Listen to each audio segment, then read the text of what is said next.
Stop copying my card strategy. I mean it. The exact cards I hold could actually cost you money if you copied them blind. I'm not saying that to sound mysterious. I have 19 credit cards. I have 2 Hilton Aspire cards in this house right now, one for me, one for my husband. And that's not a flex. That's a very specific decision that only makes sense for our specific situation. Hi, I'm Stacy, and this week I'm breaking down how I actually think about card strategy. Not a list of the best cards, not a copy and paste plan, the actual decision making behind why I hold what I hold, when I add a new card, and when I let one go. If you're new to Points and Miles, I have a free guide linked in the description that walks you through everything you need to know. And if you want to go even deeper, I'm building a full course to help you level up your points and miles game. More on that soon. By the end of this video, you'll know exactly how to build a strategy around your own life instead of mine, including the one card that I'm planning to cancel the second its annual fee hits again. I want you to know why just get these cards doesn't work. Every Points and Miles account you follow has some version of the same post. Here's the order to get your cards in. Here's the exact stack you need. It's basically the baby steps version of Points and Miles. A numbered list, a to-do list, a first this, then this. And look, I get why. It's clean content, it's systematic, it performs, and people want a shortcut. But Points and Miles isn't cookie cutter, or, well, it shouldn't be. Think about what that advice is actually assuming about you. It's assuming your home airport is my home airport. I fly out of Cleveland and Pittsburgh. No major hub, no dominant airline. If you're flying out of a Delta or an American hub, an entirely different set of cards just became more valuable to you than they are to me on day one, before we've even talked about points. It's assuming your spending looks like my spending. Someone telling you to get a card for 4x on a flight doesn't help you if you're not actually buying flights every month. Because let's be honest, most of us in this hobby aren't paying for cash flights. We're operating on points and miles. And even my own spending has changed. 5 years ago, we were a family of 5 with the kids still at home. Now, we're empty nesters and kids in Chicago and LA. What we spend money on every month looks nothing like it did then. It's also assuming your people are my people. Maybe you've got a kid 3 states over and you fly to see them twice a year. Wait, that's me. Maybe there's a whole side of your family overseas you visit once a year. And that one trip is the trip you're actually optimizing your entire year around. That changes which card makes sense for you more than any best card of 2026 list ever will. Let me tell you what generic advice actually costs you. The part nobody says out loud. When you copy someone else's card stack instead of building your own, you're just missing out on the best option for you. You can genuinely end up worse off. You might open a card with an annual fee you can't use. You might chase a welcome bonus for an airline you'll never fly. You might spend a year building toward a redemption you're not actually excited to book, because it was the smart move or someone else's spreadsheet, or just next in line on the best cards list some group told you to follow. And I want to be really clear about something, because this is a core belief of mine. There is no single right order that works for everyone, but that doesn't mean sequencing never matters. Some mistakes are real. If you go straight for the American Express Platinum card before you've grabbed the welcome bonus on the gold or the green, Amex's same family rules can keep you from ever getting that bonus at all. That's not a shame thing. That's just simple math. Knowing the rules of the specific ecosystem you're in before you skip ahead. Outside of traps like that, though, I'm not here to shame you for the order you did things in or for sitting on a card that isn't optimal by internet standards. Card strategy isn't a test you pass or fail. It's critical thinking applied to your actual life, which means knowing the real rules, not just vibes. The real question. So instead of asking what cards should I get, here's what I'd ask yourself instead. Where do you actually want to go? Not a someday dream board go. Where are you already planning to go? Or where do you go every single year without fail? Who's going with you? Because a strategy for one person traveling solo looks completely different from a strategy for a family of 4 or a couple who splits some trips and takes some solo. And what does your spend actually look like? Not what you wish it looked like, what it actually is, month to month, category to category. Once you can answer those 3 things, the cards basically pick themselves. You're not choosing a card because it's ranked well. You're choosing it because it's the tool that gets you to a specific place with a specific person, paid for with money you were already going to spend anyways. And here's the part that keeps this from being a one and done exercise. I don't just plan the next card. I map out my next 2 or 3 and sometimes an entire year with all of that in mind. The destinations, the people, the spend. But I hold that plan loosely.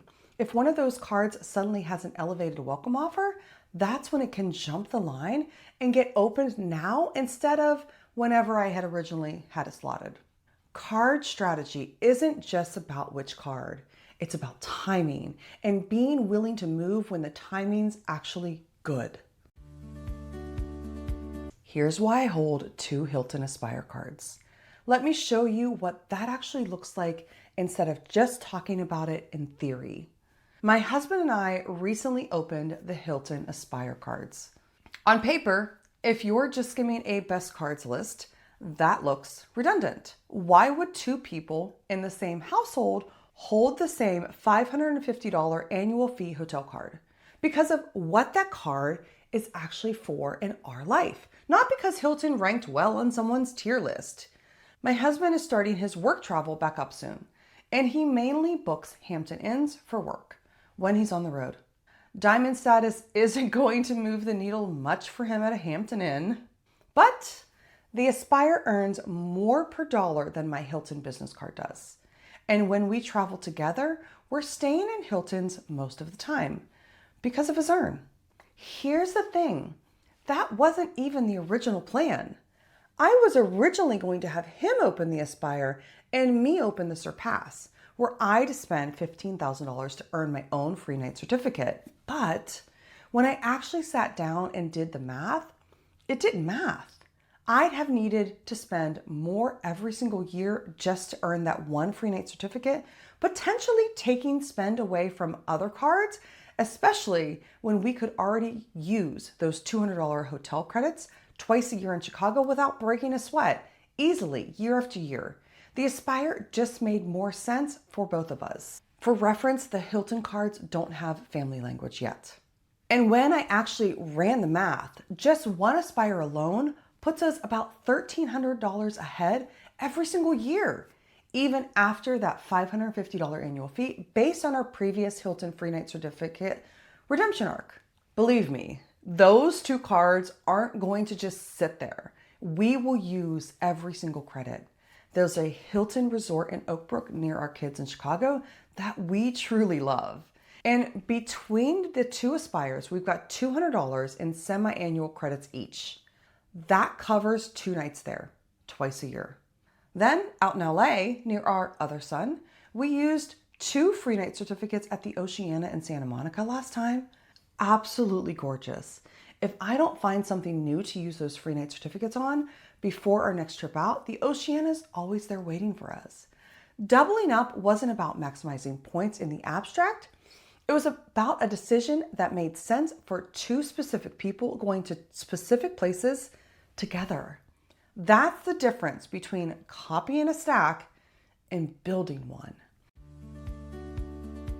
The card I'm canceling, and this cuts both ways. I mentioned I hold the Hilton business card, and I'm planning to cancel it the next time the annual fee comes due. I opened it 3 years ago when my son and his then girlfriend, now wife, at the time moved to Chicago. The closest hotel to them was that same Hilton in Oak Brook I mentioned earlier. And I decided to open the Hilton business card prior to their move so we could have a place to stay. It made sense for exactly where we were at that time in our points and miles journey. It's not that the Hilton business credit card is bad. It's that between the two Aspires now earning at a higher rate, the business card's job is redundant. I'd rather say that on camera than keep paying annual fees out of loyalty to a decision that made sense over 3 years ago. That's the other half of the story. Knowing when to let a card go is just as much a decision as knowing when to open one. What to actually take away from this? So if you take one thing away from this video, let it be this. Stop asking which cards to get. Stop saying, these are my cards, what's next? And start asking yourself where you want to go, who you want to bring, and what you're already spending.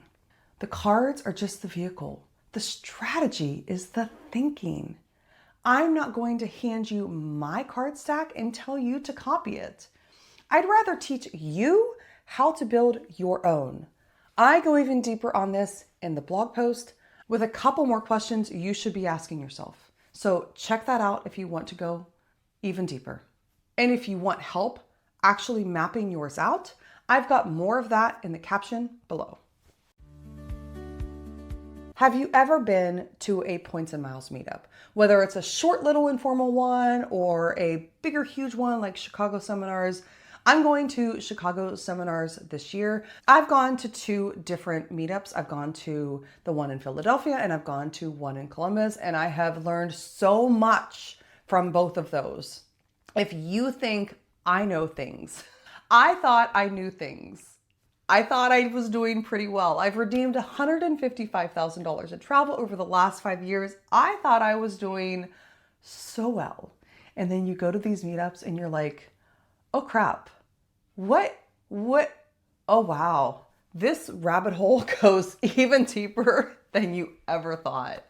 So if you want to learn more about Points and Miles, I thank you for visiting my videos and reading my blogs and watching me on Threads and TikTok and Instagram and Facebook, but go to a meetup. It will absolutely change your points and miles game. Absolutely.